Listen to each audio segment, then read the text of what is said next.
오늘 주님의 부활을 통해서 얻게 된 세 가지 기쁨과 은혜를 함께 나누길 소망합니다. 첫 번째, 부활 후 우리는 죽음이 끝이 아님을 알게 된 것입니다.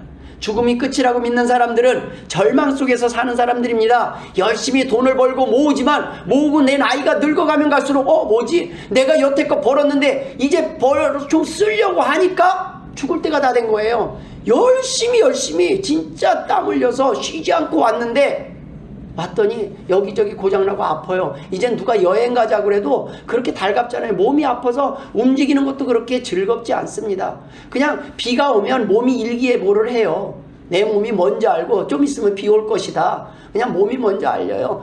점점 죽어가는데 점점 여기저기가 고장나고 아파가는데 기쁨은커녕 점점 기쁨을 잃어가는 삶을 살아갑니다. 길어야 100년 시한부 인생을 사는 사람들에게는 어떻게 낙이 있겠습니까? 좀 있으면 죽을 텐데 조금 더 살아봤자 20년 뒤에. 여러분, 세월 후딱 갑니다. 순식간에 갑니다. 오죽하면 세월이 화살같이 빨리 지나간다고 했어요. 그냥 유수와같이 흐르는 강물처럼 빨리 지나가는 게 세월입니다. 50을 넘은 뒤부터는 세월이 왜 이렇게 빨리 가는지 시간이 너무 빨리 지나가는 거예요.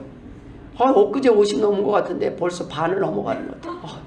시간이 너무 빨리 지나가요. 이제는 뭔가 주님을 위해서 일하려고 해도 일할 시간이 별로 없어요. 그동안 50년을 엉망으로 살았거든요. 영원히 살거든요. 정신없이 살았거든요. 이제 좀 주님을 위해서 뭔가 하려고 했더니 시간이 너무 빨리 지나가요. 한 것도 없는데 막 지나갑니다.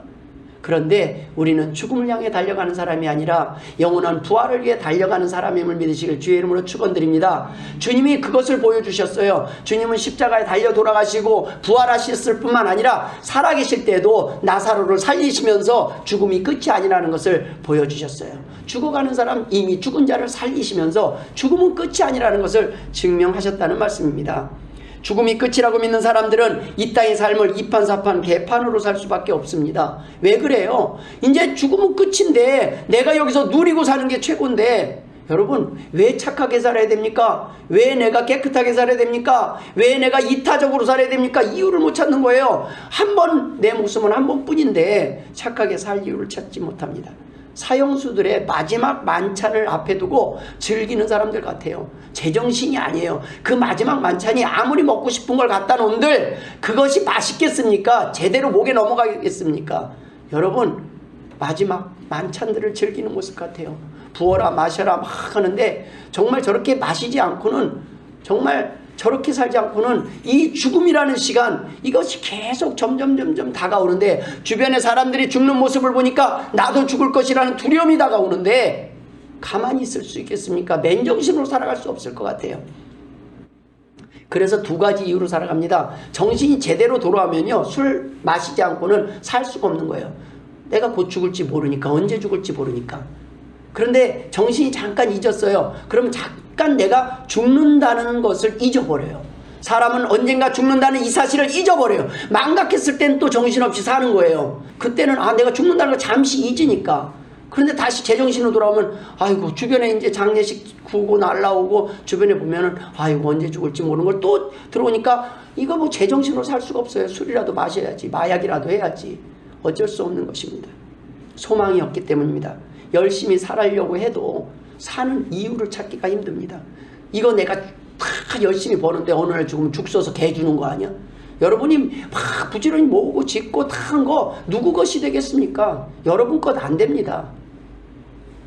잘 살든 잘 못 살든 죽으면 누가 뭐라 할 사람이 없습니다. 열심히 살 필요가 없다고 생각하고 자살하는 사람도 있습니다. 그 사람들은 죽은 뒤에 심판이 없다고 생각하는 사람들입니다. 주님의 부활은 제자들에게 죽음이 끝이 아님을 알게 하신 역사적 사건입니다. 이제 제자들은 죽음을 두려워하지 않는 사람들이 되었습니다. 뿐만 아니라 이 땅에서 어떻게 살아야 할지, 무엇을 위해 살아야 할지 그 이유를 찾게 되었습니다. 주님의 부활은 절망에 빠진 사람들에게 소망을 주었습니다. 절망 속에서 다시 일어나 회복되는 기적의 단초가 되었다는 말씀입니다.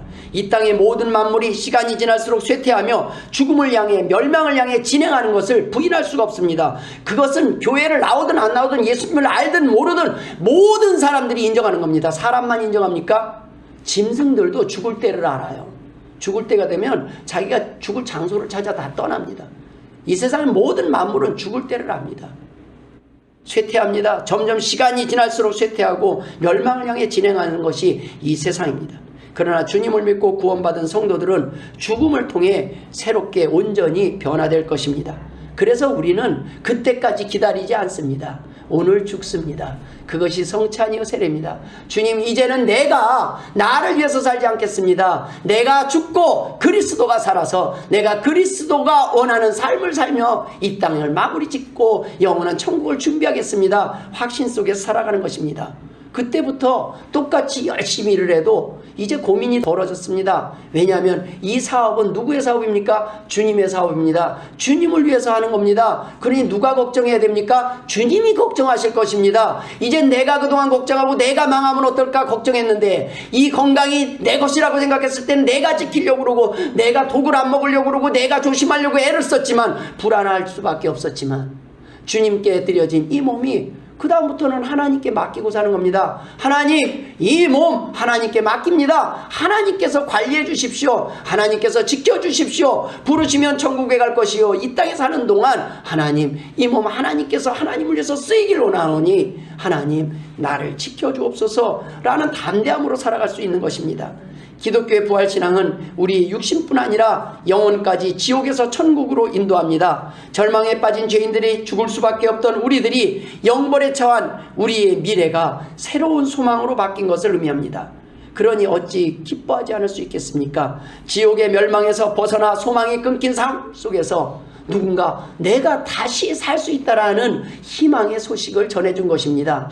그 희망의 소식을 믿을 때 우리는 이 땅에서도 건강하게 살 수 있다는 말씀입니다. 불안해하지 않고 이 땅에서도 담대히 살아갈 수 있습니다. 그래서 우리는 천국 시민이 될 수 있음을 믿기에 이 땅에 사는 동안에도 기뻐하지 않을 수 없는 것입니다. 다른 사람들은 언제 죽을지 모르는 인생을 걱정하며 살지만 우리는 죽으면 천국 가고 살아도 천국으로 누리며 사는 것입니다. 사는 동안도 행복하게 살 것이요 죽어서도 천국에 가니 그 영광을 기대하며 행복할 수 있는 것입니다. 두 번째 부활을 통해서 우리는 어떠한 기쁨을 누리게 됐습니까? 그 부활로 우리는 모든 억울함이 풀리는 시간이 될 것입니다.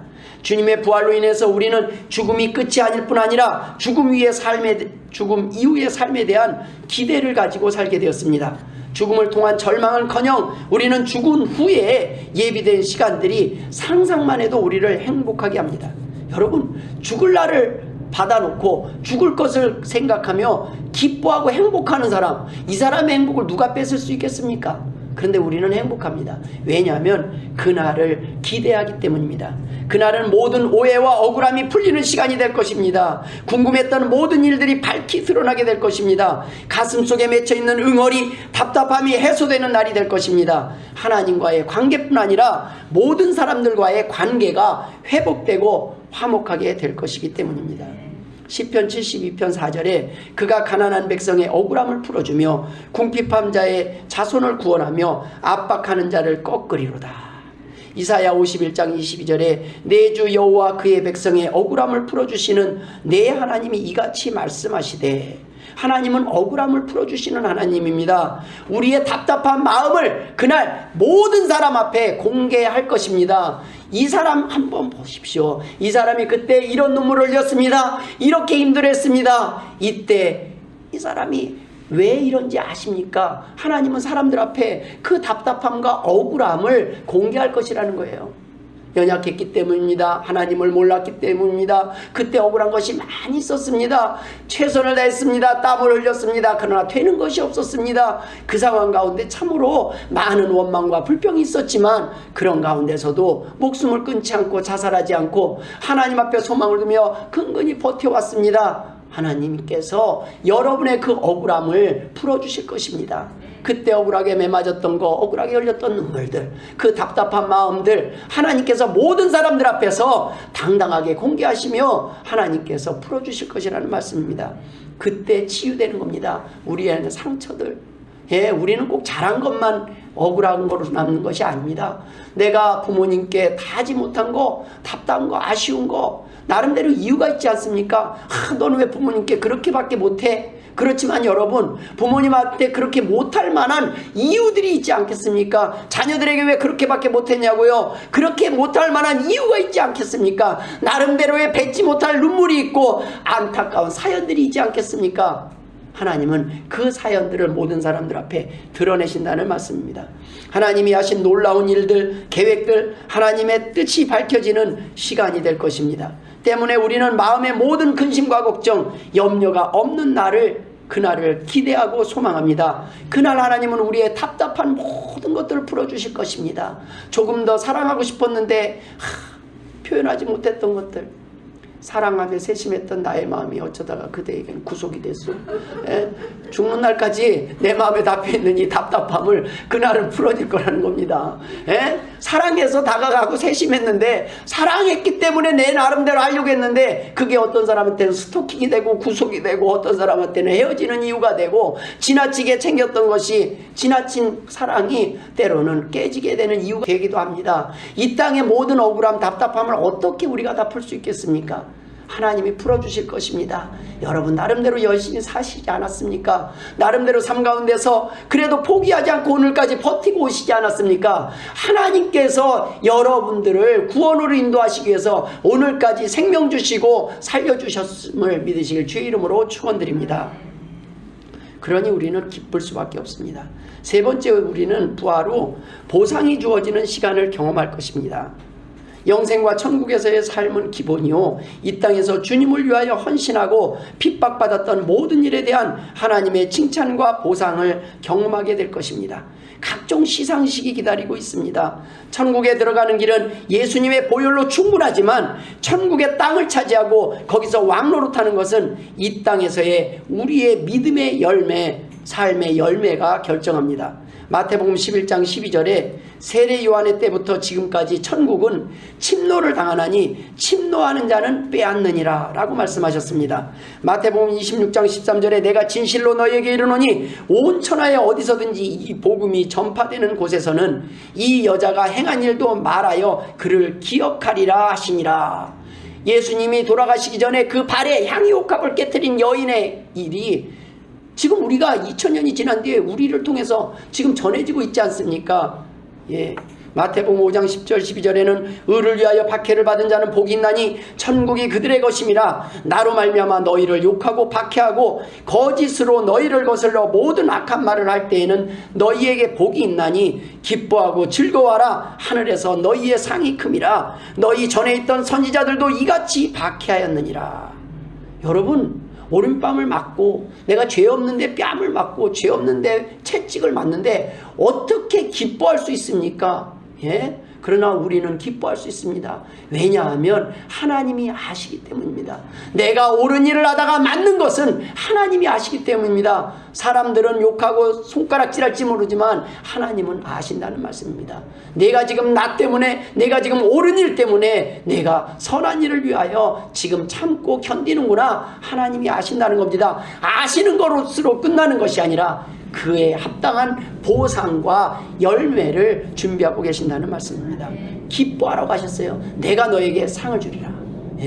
하나님은 거짓말을 하시지 않는 분이에요. 거짓말을 못 하시는 분입니다. 그분이 약속하셨다는 말씀입니다. 믿으시길 주의 이름으로 축원드립니다. 그래서 우리는 매맞지 않은 것을 걱정해야 되는 거예요. 어디 매맞을 일 좀 없나? 내가 복음 전도하다가 좀 누가 나한테 그만 좀 예수 전도하라고 침 뱉고 그랬으면 좋겠는데 요즘 안 뱉어요. 침을 때리지도 않아요. 그러나 우리는 옳은 일 하면서 욕도 좀 먹고 사람들 생명 구하는 일 하면서 옳은 일을 할 때 그 모든 당한 순환, 그 고난, 그 아픔을 하나님은 다 기억하신다는 말씀입니다. 그래서 우리는 그날을 기대해요. 그래서 이 땅에서 사는 동안 여러분, 하나님을 위해서 열심히 일하십시오. 그러면 일하다가 다쳐도요, 상거리예요. 하나님, 내가 하나님을 위해서, 내가 오늘 왜 하나님을 위해서 일하다가 이거 손이 다쳤어요? 딴 때 같으면 무슨 뭐 있나 내가 죄를 졌나 이런데 걱정하지 마세요. 여러분 상 받을 일입니다. 여호와를 위해서 일한다고 오늘 피를 흘렸어요. 피 봤어요. 세상 사람들은 피를 보면 어떻게 해요? 걱정을 하죠. 내가 주를 위해서 사는 사람은 오늘 다쳐도 영광이라는 겁니다. 죽어도 영광되도다. 네? 내 목적이 내 삶의 이유가 하나님께로 바뀌었으니 내 몸이 예수 그리스도의 것으로 바뀌었으니 이제는 주를 위해서 사는 사람, 주를 위해 일하다가 다쳤어요. 하나님이 기억하신다는 말씀입니다. 다쳐도 행복한 거예요. 열심히 살아도 공사라는 겁니다. 마태복음 13장 44절에 천국은 마치 밭에 감추인 보화와 같으니 사람이 이를 발견한 후 숨겨두고 기뻐하며 돌아가서 자기의 소유를 다 팔아 그 밭을 사느니라. 여러분 밭을 갈다가 보화를 발견했어요. 이걸 보화를 발견한 사람이 가만히 있겠습니까? 내 있는 것 없는 것 다 팔아서 그 밭, 거기가 금이 나오는 금맥을 발견하고 금 노다지를 발견한 사람이 그 밭을 사는데 목숨을 걸지 않겠습니까? 그것이 믿는 사람의 특징이라는 겁니다. 여러분 우리는 이 땅에 썩어져 없어질 것 그거 너무 귀하게 여기지 마십시오. 많이 모아보십시오. 모은들 누구 것이 되겠습니까? 그런데 여러분 이 땅에 그러면 모으지 말라는 것입니까? 아닙니다. 주를 위하여 모으십시오. 주를 위하여 멋지게 살아보십시오. 주를 위하여 소망을 품고 하나님 앞에 구해보십시오. 그리고 하나님 앞에 멋있게 이 땅에서 하나님이 원하시는 삶, 선한 삶을 살다가 천국에 가면 그 방향만 바꾸고 목적만 바꾸고 내가 하나님께 폰만 잡아도 하나님은 이미 상을 준비하시는 분이시라는 말씀입니다. 하나님, 제가 하나님 것입니다. 저를 사용해 주십시오 할 때 하나님께서 여러분들을 쓰실 것입니다. 하나님은 지금 여러분을 단지 천국으로 인도하시기 위해서 여러분을 부르신 것이 아닙니다. 여러분이 이 땅에 살 때도 행복하게 살기를 원하십니다. 여러분이 이 땅의 삶도 행복이요 천국이 되기를 주의 이름으로 축원드립니다. 여러분 그것이 하나님의 소원입니다. 천국 백성들은 이 땅에서 남기지 않고 도리어 드리는 삶을 통하여 이타적인 삶을 통하여 우리의 믿음을 증명합니다. 그것이 하나님이 원하시는 일임을 믿기 때문입니다. 디모데후서 3장 12절에 무릇 그리스도 예수 안에서 경건하게 살고자 하는 자는 박해를 받으리라. 박해를 받으리라. 아멘. 아멘 한 번만 하시네요. 박해를 받으리라. 예, 경건하게 사는데 왜 좋은 계획을 하는데 박해를 받아요? 예, 사단이 가만히 두지를 않아요. 여러분 그동안 사단이 원하는 삶을 살 때는 사단이 가만히 두는데 사단이 이제 우리가 마음 잡고 천국을 향하여 하나님의 백성답게 살려고 하면 옳은 일을 하려면 도리어 방해를 해요. 너 지금 그동안 내 말 잘 듣더니 너가 지금 라인을 틀었네. 줄을 바꿔 탔네. 가만히 있지 않는다는 겁니다. 사단은 있습니다. 귀신이 있습니다. 귀신은 우리가 천국 가는 걸 싫어해요. 지옥 가기를 원하는데 그 귀신이 우리가 하나님께로 돌아서는 순간 가만히 두겠습니까? 박해를 한답니다. 없던 일도 생길 수 있습니다. 힘든 일이 생길 수 있습니다. 그럼에도 불구하고 어떻게 하라고요? 기뻐하고 즐거워하라. 하늘에서 너희 상이 큼이라. 그러나 그 사단의 방해는 오래가지 못합니다. 그것은 흔들 때 흔들릴 만한 사람을 흔드는 겁니다. 그러나 흔들어도 소용없네 그러면 사단도 바빠요. 할 일이 많아요. 지금 사단이 돌아다닐 곳이 많이 있다니까요. 얼마나 바쁘게 돌아다녀요. 그래서 귀신은 어떤 사람에게 나타나는지 아십니까? 귀신을 무서워하는 사람들에게 나타나서 장난질을 해요.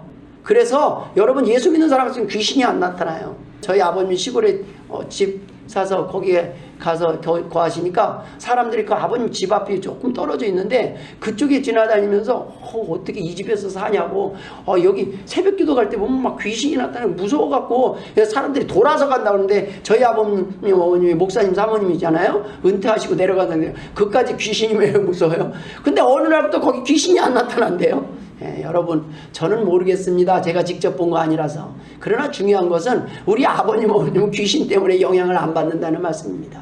예수 믿는 사람은 어디 가든지 그 귀신이 장난질을 할 수가 없어요. 왜요? 귀신도 하나님이 허락한 범위에서만 장난하는 겁니다.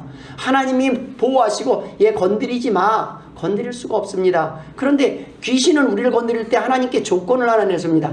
제 가짜일 수 있잖아요. 제 믿는 척 하는데 제 믿음 가짜인 것 같습니다. 제 한번 흔들어 보세요. 진짜인가 가짜인가. 그래서 욥에게 허락한 거 아닙니까? 여러분의 믿음을 흔들어 보라고 할 때가 있어요. 왜요? 사단은 그래야 흔들 수 있는 권리를 받거든요. 예수님 하나님의 자녀들을 건드릴 수 없는데 제 가짜일 수 있어요. 믿는 척하는 겁니다. 흔들어 보세요. 여지없이 교회 안 나올 겁니다. 조금만 흔들어도 여지없이 하나님 모른다고 할 겁니다. 예, 돈 많이 주니까 교회 나가니까 부자 되게 하니까 교회 나가니까 건강하게 하니까 그러니까 하나님 찬양합니다. 영광 돌립니다. 할렐루야 하는 것이지 돈 뺏고 아내 뺏고 다 뺏어보면 한번 뺏어보십시오. 제가 하나님 사랑한다고 하는지. 여러분 뺏기지 않는 방법이 있습니다. 미리 그런 믿음을 가지시면 됩니다. 건드릴 필요가 없는 거예요. 시험할 필요가 없는 거예요. 이미 하나님이 확인한 사람은 시험할 필요가 없어요. 사단도 알아요. 이것이 진짜 믿음인지 가짜 믿음인지. 그러나 가짜 믿음을 가진 사람은 수없이 흔들릴 수밖에 없습니다. 귀신이 장난할 수밖에 없습니다. 왜요? 하나님도 궁금해요. 제 진짠가? 교회는 오래 다니는 것 같은데 진짠가? 제 목사가 설교는 아주 담대하게 하는 것 같은데 제 진짜로 그럴까? 천국에 가면요 목사가 천국 가는 것이 아닙니다. 예수 믿는 사람이 천국 감을 믿으실 주의 이름으로 축원드립니다. 예수 안 믿으면 아무도 갈 수 없어요. 예수님 안에 주의 보혈을 피고 우리가 성찬에 참여하고 그 보혈의 공로를 믿고 의지한 사람들이 천국에 갈 수 있다는 말씀입니다. 경건하게 살고자 할수록 박해를 받을 것을 알면서도 우리는 살고자 아니하고 죽고자 하는 삶을 선택하는 사람들입니다. 높아지지 아니하고 낮아지고 겸손한 삶을 추구하는 사람들입니다. 마태복음 23장 12절에 누구든지 자기를 높이는 자는 낮아지고 누구든지 자기를 낮추는 자는 높아지리라. 마태복음 19장 23절에 내가 진실로 너희에게 이르노니 부자는 천국에 들어가기가 어려우니라. 왜 천국은 부자보다 가난한 자들이 들어가기가 쉽겠습니까? 부자는 하나님 앞에 드려야 될 것이 많기 때문입니다. 이 땅에서 포기해야 될 권리들이 많기 때문입니다. 여러분 부유함을 달라고 막 기도할 때가 있습니다. 근데 어느 날 뒤돌아보면 그렇게 너무 많은 부유함을 주면 도리어 우리가 이 자리에 앉아 있을까 하는 생각이 들 때가 있어요. 여러분 적당할 때 하나님 앞에 나오고 적당할 때 하나님 앞에 믿음을 볼 때 하나님은 큰 것도 맡기시는 을 믿으실 주의 이름을 축원드립니다. 그러나 작을 때도 드리지 못하는 사람들 어떻게 큰 것을 맡기시겠습니까? 맡기면 그 작은 믿음조차 하나님 앞에 나와서 그나마 기도하며 하나님 도와주세요 하고 울부짖던 그 눈물조차 다 걷어버리고 잊어버리고 이 땅에서 자기가 왕노릇하며 살기를 꿈꿀 텐데 하나님이 복을 주시고 싶어도 주지 못하는 안타까운 상황이 될 텐데 하나님이 어떻게 주실 수 있겠습니까? 우리는 하나님이 어떠한 복을 주셔도 하나님 앞에 믿음이 흔들리지 않는 그러한 믿음을 준비해야 될 줄 믿습니다. 부활을 믿는 사람들은 이 땅에 쌓아두는 사람들이 아니라 이 땅에서 주신 것들을 흘러서 넘치게 하는 삶을 살아가는 사람들입니다. 이러한 삶을 부활을 믿을 때만 가능한 것입니다. 하나님의 심판과 보상을 믿는 자만이 가능하기 때문입니다.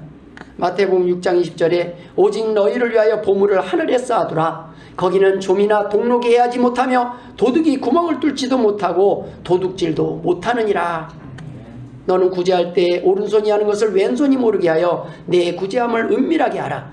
은밀한 중에 보시는 너희 아버지께서 갚으시리라. 믿으십니까? 저희는 이것을 믿기 때문에 우리는 하나님 앞에 드릴 때마다 기쁩니다. 사랑을 누구에게 나누는데도 기뻐요. 그런데 몰라도 기뻐요. 몰래 해도 기뻐요. 오른손이 하는 일 왼손이 모르게 그렇게 하는 것도 기뻐요. 왜요? 하나님이 아시기 때문입니다. 예수님의 약속하신 부활을 통해 우리는 온전한 기쁨을 회복할 수 있게 되었습니다.